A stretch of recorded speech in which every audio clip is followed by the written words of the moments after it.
Bonjour.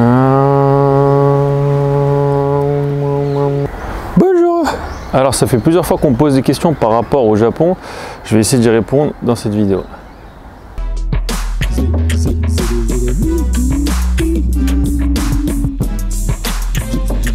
Alors première question, comment tu fais pour t'expatrier au Japon? Eh bien très facile, PVT, permis vacances-travail. Ici ils appellent ça Working Holiday, ou je crois qu'en japonais ils disent Wahori. Wahori, c'est Working Holiday mais en petit. Donc voilà, très simple, Working Holiday, donc le PVT c'est 1 an. On peut le faire jusqu'à 30 ans révolus, donc en gros jusqu'au dernier jour de ces 30 ans. Et ça permet en gros de faire un peu tout ce qu'on veut. On n'est même pas obligé de travailler, hein. Ça veut juste dire je peux venir au Japon pendant 1 an, faire le tourisme, je peux faire n'importe quel taf si je veux et profiter un peu. Bon, le dossier il est pas trop long à constituer.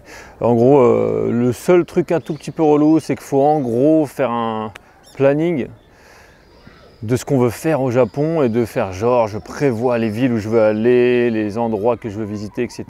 pour leur faire croire que tout est carré, tout est parfait, mais bon, 1 ou 2 petits mythos, ça fait jamais de mal. Deuxième question, quel est ton métier là-bas? Donc très simple encore une fois, modèle et danseur. Donc en gros, je fais des petites pubs en tant que modèle et danseur. Troisième question, qu'est-ce qui m'a donné envie de venir ici? Qu'est-ce qui m'a fait venir ici? Alors je dirais, je donnerai quelques points. Premier point, Goku, évidemment, je pense qu'il ne faut pas se mentir. Depuis qu'on est petit, on a tous été influencés par Dragon Ball, Goku, Gohan. Bon, les nouvelles générations, c'est peut-être Naruto ou One Piece, je sais pas. Moi, c'était clairement Goku quand j'étais petit, qui m'a donné ce premier contact avec le Japon. Après, en grandissant, on a eu cette chance en France de subir ce petit lavage de cerveau par rapport au Japon, à savoir le Japon c'est le futur, tout est parfait, les trains sont tout le temps à l'heure, tout le monde est gentil et poli, tout le monde est super propre. Donc bon, en gros, ça fait un petit peu rêver, tu te dis oh là là, il faut vraiment que j'aille voir ce pays où les gens lavent les stades de foot après un match.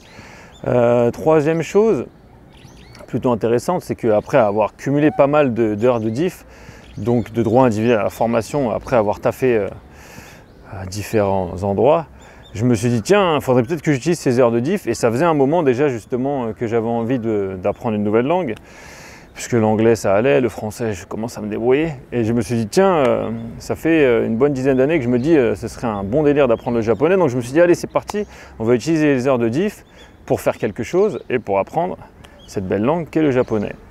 Du coup, de fil en aiguille, en apprenant le japonais, j'ai rencontré de plus en plus de Jap, et je me suis dit tiens, ce serait peut-être le moment de bouger. Je vois rien, je crois que ça filme. Voilà, ça filme. Et dernier point qui m'a donné envie de bouger, je dirais la combinaison d'un besoin de nouveaux challenges, de voir un nouvel environnement et une grosse lassitude de Paname. L'énergie qui commençait à se dégrader très fort. J'ai essayé les USA, les États-Unis juste avant, mais force est de constater que les États-Unis ne voulaient pas de moi. Niveau visa, c'était super compliqué, donc j'ai passé quelques mois là-bas et j'ai fait pas grand-chose à part perdre beaucoup d'argent. Bon, j'ai découvert pas mal de trucs. C'est pas vraiment ce qui m'a fait taffer l'anglais. Du coup, bon, j'ai beaucoup dansé là-bas. J'ai testé des choses, mais le visa n'a pas voulu venir. Du coup, je suis rentré à Paris et je me suis dit, est-ce que tu as envie de rester à Paname? Non. Où est-ce que tu pourras aller? Ah, PVT, Canada, Australie, Japon. Bon, Canada, Australie, ça m'excitait pas trop. Goku est revenu, Japon, c'est parti. Je me suis dit, tu apprends le japonais depuis une petite année, tu côtoies des gens. C'est peut-être le moment d'aller faire un tour et de voir enfin si tout ce qu'on te raconte sur le Japon, c'est vrai. Et de voir tout ça avec tes propres yeux et te faire ton propre avis. Alors vous me direz, j'aurais très bien pu aller à Lyon ou Bordeaux, mais il y avait cette excitation d'apprendre une nouvelle langue et d'être complètement... Ouais, vous voulez répondre à ma place? Merci.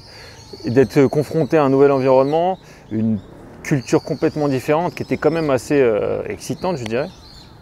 Et dernière question, je pense la question qui émoustille le plus de monde, c'est en combien de temps tu as appris le Jap? Je me souviens quand je suis rentré après la première année, tout le monde me disait oh là là, ça va, mais tu parles couramment Jap maintenant. Je leur disais, mais toi, tu parles couramment anglais ou pas? Parce que je crois pas. Et a priori, le Jap, c'est un peu plus compliqué que l'anglais, juste quand on voit comment c'est écrit. Donc, c'est une des questions la plus difficile à répondre. Je vous laisse corriger ça grammaticalement. Mais en gros, c'est très très compliqué de juger et de niveler l'apprentissage du japonais parce que, donc moi, comme je vous le disais juste avant, en gros, on va dire que j'ai appris 1 an avant de partir.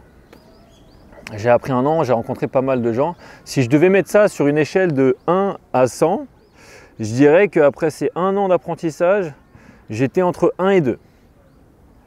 Du coup, à ce moment-là, je ne le savais pas. Moi, quand je suis arrivé au Japon, je me suis dit, putain, quand même, ça fait 1 an que tu taffes. Si tu avais taffé l'anglais pendant 1 an, comme tu l'avais fait à l'époque, en regardant des séries, tu aurais un niveau de ouf. Je suis arrivé au Japon, j'ai essayé de parler. Ah, c'était chaud. Je me suis pris une bonne baffe. Je me suis vite rendu compte que je connaissais rien du tout. Du coup, on ne peut pas dire du tout que j'ai appris le japonais en 1 an, ça c'est sûr et certain.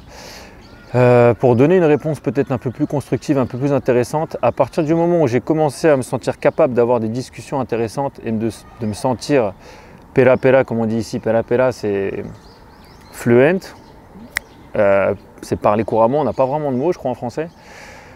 Je dirais à partir du moment où je suis arrivé au Japon, à peu près 2 ans. Sachant que bon, quand tu es au Japon, évidemment, tu parles tous les jours avec des Japonais, ce que je ne faisais pas du tout en France.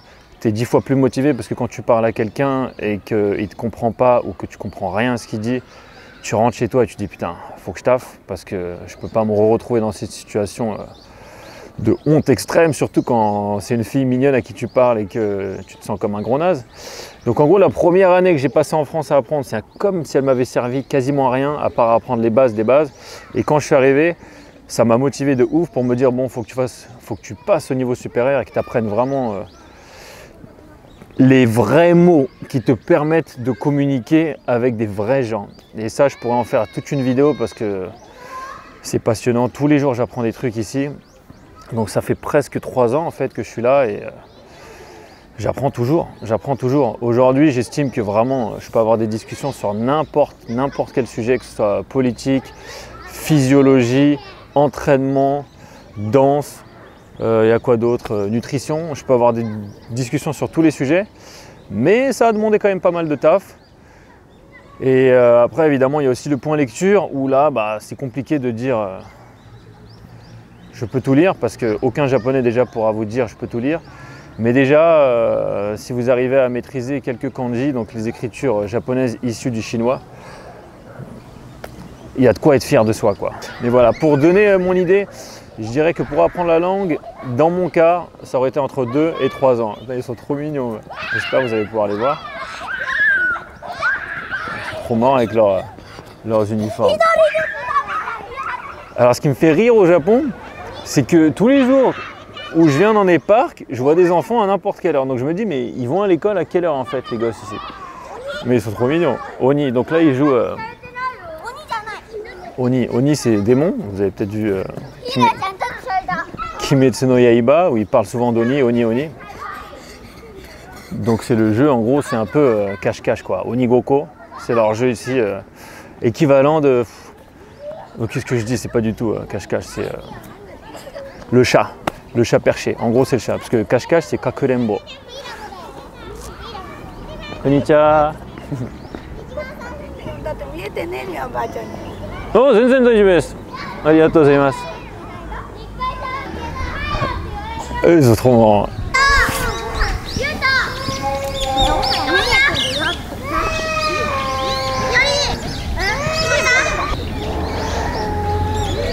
Donc voilà, dans mon cas, pour commencer à être à l'aise à parler à des gens, je dirais quand même 2 ans.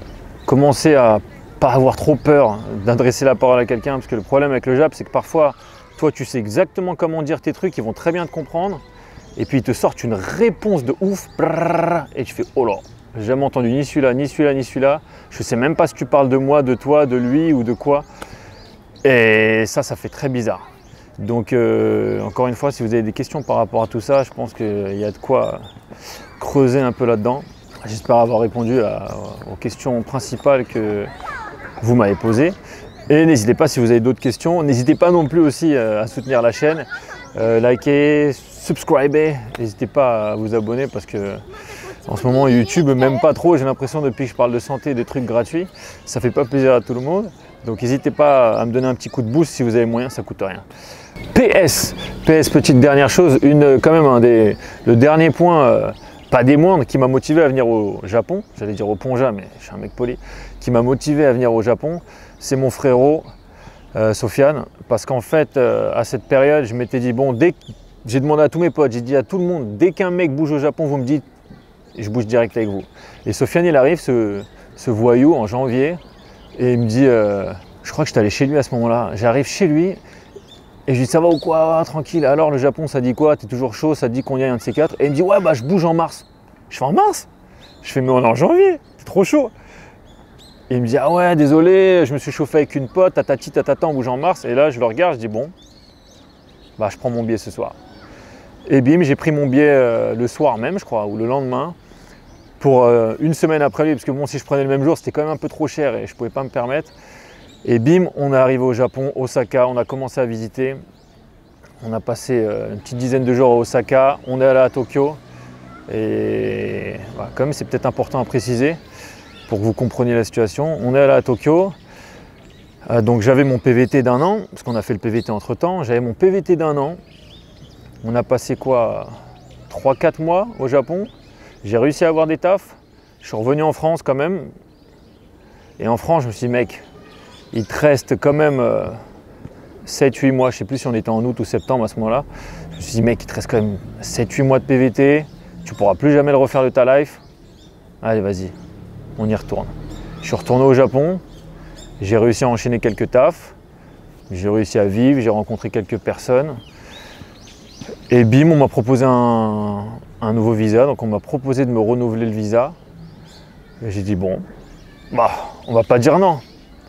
Et puis de fil en aiguille, bim, une fois 3 mois, après on m'a dit bah, si tu veux je te le renouvelle. Encore j'ai eu 6 mois, et là j'ai fait bon maman, je crois que je vais rester un peu plus au Japon.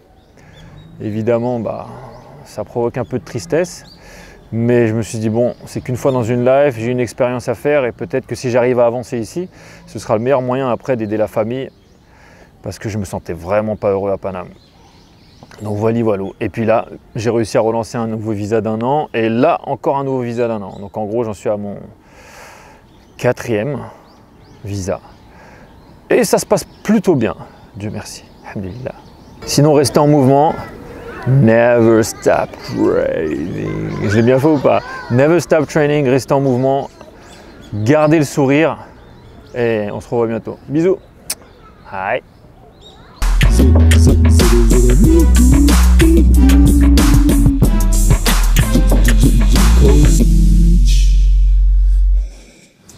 Oh Sou, je suis désolé, si tu regardes la vidéo, tu vas encore te vénérer. Sofiane, pardon, j'ai dit Sofiane. Si, c'est Soufiane. On dit Soufiane parce que c'est S-O-U. Bisous frérot.